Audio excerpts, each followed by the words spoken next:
नमस्कार दोस्तों, सत्ययुग का सच्चा ज्ञान यूट्यूब चैनल में एक बार पुनः आप सबका दिल से स्वागत है। दोस्तों, द्रौपदी का नाम तो आपने अच्छी तरह से सुना होगा, जो पांडवों की पत्नी थी, पांचाली थी।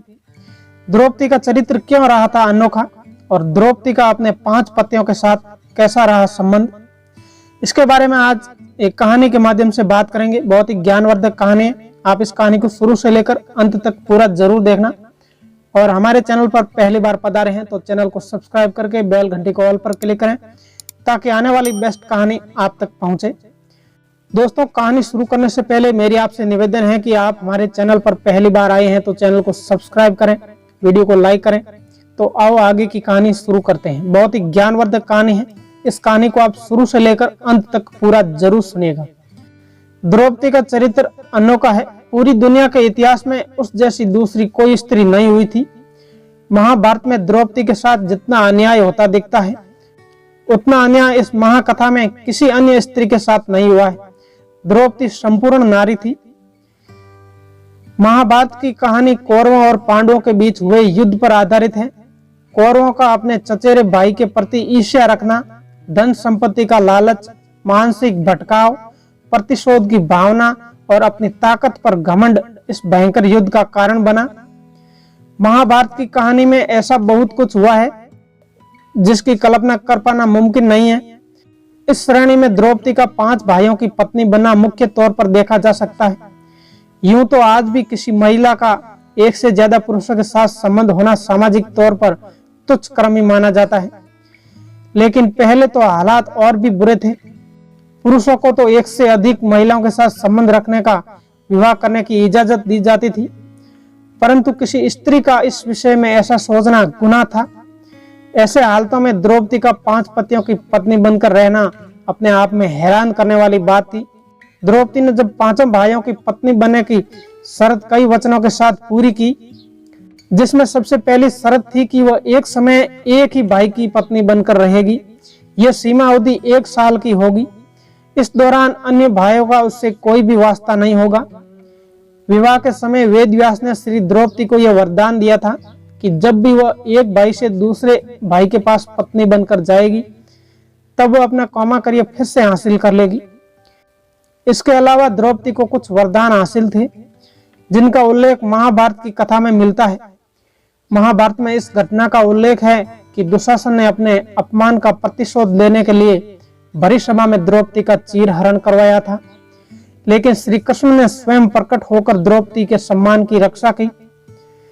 इस घटना से जुड़ी एक और कहानी का उल्लेख मिलता है जो ऋषि दुर्वासा द्वारा द्रौपदी को प्राप्त हुआ वरदान के संबंधित है। पौराणिक कथाओं के अनुसार इस वरदान की वजह से द्रौपदी का चीर हरण होने से बचा था। शिव पुराण के अनुसार एक बार भगवान शिव के अवतार माने जाने वाले ऋषि दुर्वासा नदी में स्नान कर रहे थे और नदी के तेज बहाव और अनियंत्रण लहरों की वजह से दुर्वासा के कपड़े नदी में बह गए। ऋषि दुर्वासा को परेशान देख उसी नदी के तट पर बैठी द्रौपदी ने अपने वस्त्र को फाड़कर कुछ टुकड़ा दुर्वासा ऋषि को दे दिया। द्रौपदी के इस व्यवहार से दुर्वासा ऋषि अत्यंत प्रसन्न हुए और उन्हें यह वरदान दिया कि जब भी संकट के समय उन्हें वस्त्रों की आवश्यकता होगी, तब उनके वस्त्र अनंत हो जाएंगे, जिसका कोई अंत नहीं होता। दुर्वासा ऋषि द्वारा दिए गए इसी वरदान की वजह से भरी सभा में जब दुशासन ने द्रौपदी का चीर हरण करने का प्रयास किया था, तब द्रौपदी की साड़ी के कई टुकड़े हो जाने की वजह से उसके सम्मान की रक्षा हुई। द्रौपदी का 5 पतियों के साथ कैसा था संबंध?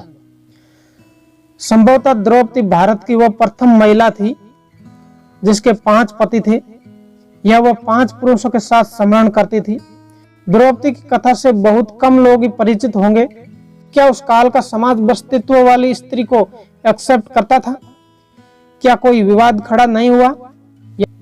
या किसी समाज में बहुपतित्व और बहुपत्नी वाली व्यवस्था थी? लेकिन सबसे बड़ा सवाल यह है कि क्या आज के लोग ये समझते हैं कि द्रौपदी ने विवाह तो सिर्फ अर्जुन से किया है? तो क्या उसका रिश्ता सभी के साथ नहीं था? क्या द्रौपदी सिर्फ अर्जुन को ही प्यार करती थी? द्रौपदी के 5 नाम। द्रौपदी को द्रौपदी इसलिए कहा जाता था कि वे राजा द्रौपद की पुत्री थी। उन्हें पांचाली इसलिए कहा जाता था कि राजा द्रौपद पांचाल देश के राजा थे। उनका एक नाम कृष्णा भी था क्योंकि वे भगवान कृष्ण की सखी थी।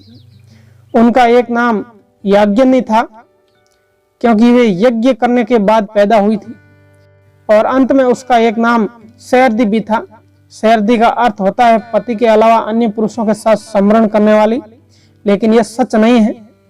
अज्ञातवास के दौरान द्रौपदी ने राजा विराट के यहाँ उसकी पत्नी सुदर्शना के सौंदर्य की देखरेख करने वाले के रूप में काम किया था, इसलिए उनका नाम सैरदी था। सैरदी के रूप में गुण तथा सौंदर्य से प्रभावित होकर महारानी सुदर्शना ने उसे अपनी मुख्य दासी के रूप में नियुक्त कर लिया। कुछ लोग कहते हैं कि राजा विराट के राज्य में सुगंध और इत्र बेचती थी, इसलिए उसे सैरदी कहा जाता है। माना जाता है कि 12 वर्ष के वनवास के बाद पांडवों ने अज्ञातवास में मत्स्य देश के राजा विराट के राज्य में समय व्यतीत किया था। पांचों ने अपनी योग्यता अनुसार राजा के यहाँ भिन्न भिन्न कार्य को संभाला था। माना जाता है कि जिस समय द्रौपदी का स्वयंवर हो रहा था उस समय कुंती सहित पांचों पांडव लाक्षागृह की आग से बचकर भाग गए थे और अपना स्वयं प्रेरित वनवास काट रहे थे। इस दौरान पांचों पांडव एक कुम्हार के घर में रहा करते थे और भिक्षाटन के माध्यम से अपना जीवन यापन करते थे। ऐसे में भिक्षाटन के दौरान उन्हें द्रौपदी स्वयंवर में मिली। एक दिन की बात है, पांडव और ब्राह्मण लोग आश्रम में बैठे थे। उसी समय द्रौपदी और सत्यभामा भी आपस में मिलकर एक जगह बैठी थी। दोनों ही आपस में बातें करने लगी। सत्यभामा ने द्रौपदी से पूछा, आप बताइए कि आप पांडवों के साथ कैसा आचरण करती हैं। उचित प्रश्न जानकर तब द्रौपदी बोली, मेरा मेरे पांचों पतियों से बहुत अच्छे संबंध है। सुनो, मैं अहंकार और काम क्रोध को छोड़कर बड़ी सावधानी से सब पांडवों की स्त्रियों सहित सेवा करती हूँ।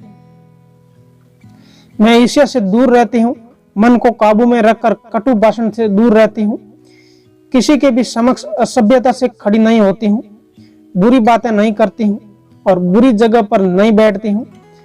पति के अभिप्राय को पूर्ण संकेत समझकर अनुसरण करती हूँ। देवता, मनुष्य, सजा धज्जा का रूपवान कैसा भी पुरुष हो, मेरा मन पांडवों के सिवाय कहीं नहीं जाता। उनके स्नान किए बिना मैं स्नान नहीं करती, उनके बैठे बिना मैं स्वयं नहीं बैठती। जब जब मेरे पति घर में आते हैं मैं घर साफ रखती हूँ, समय पर भोजन कराती हूँ, सदा सावधान रहती हूँ। घर में गुप्त रूप से अनाज हमेशा रखती हूँ। मैं दरवाजे के बाहर जाकर खड़ी नहीं होती हूँ। पतिदेव के बिना अकेले रहना मुझे पसंद नहीं है। साथ ही सास ने मुझे जो धर्म बताए हैं मैं सभी धर्मों का पालन करती हूँ, सदा धर्म के स्मरण में रहती हूँ।